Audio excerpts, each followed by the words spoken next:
Number 10ویں غلطی، تنگ لباس میں نماز پڑھنا، ایسے لباس میں جس سے چھپانے کے حصے ظاہر ہوتے ہیں، ان کا حجم ظاہر ہوتا، یہ بھی جائز نہیں ہے، اس سے نماز خراب ہوتی ہے۔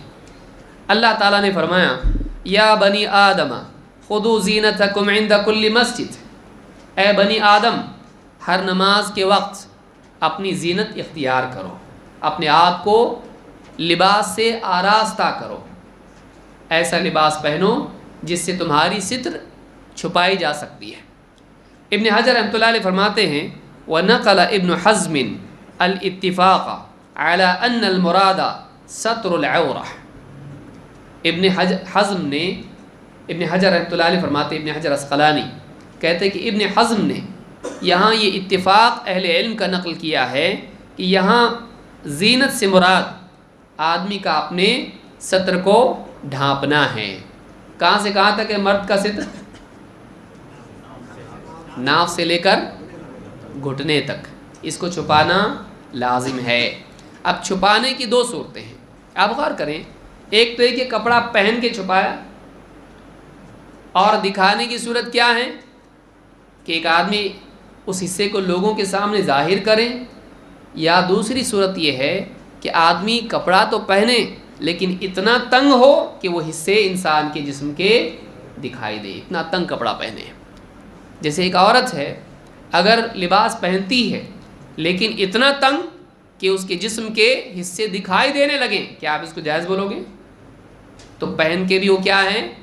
نساء کاسیات عاریات، ایسی عورتیں کہ جو لباس پہننے کے باوجود بھی برہنہ ہوں گی۔ تو ایک عورت کے لیے اگر یہ شرعی حکم ہے کہ وہ اپنے جسم کو ایسے چھپائے کہ ظاہر نہ ہو، اتنا تنگ لباس نہ ہو کہ وہ دکھائی دے، تو کیا مرد کے لیے نہیں ہے؟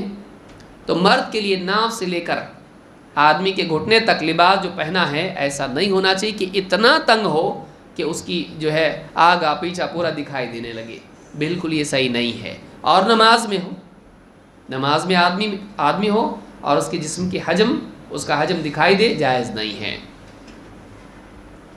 تو یہ حدیث اللہ کے نبی صلی اللہ علیہ وسلم کی ہے، آپ نے فرمایا ما بین السرۃ والرکبۃ عورہ، امام حاکم نے اس کو روایت کیا ہے کہ ناف، سرہ ناف اور رکبہ گھٹنے، ان کے درمیان کا جو حصہ ہے وہ عورت ہے۔ عورہ کے معنی کیا ہے؟ چھپانے کی چیز، چھپانے کی جگہ، تو عورہ اس کو کہتے ہیں جس کا چھپانا لازم ہے۔ تو یہ حصہ چھپانا لازم ہے۔ تو نماز میں یہ حصہ ایسا نہ ہو کہ اتنا تنگ کپڑا پہنا ہوا ہو کہ آدمی سجدے میں جائے تو اس کا پورا حجم دکھائی دے، اتنا تنگ نہیں ہونا چاہیے۔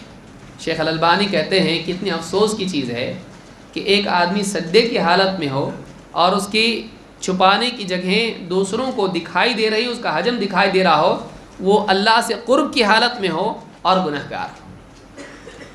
اللہ سے قرب کی حالت ہے اور اس میں بھی گنہگار ہو، کتنی افسوس کی چیز ہے۔ تو یہ بھی یاد رکھنے کی چیز ہے۔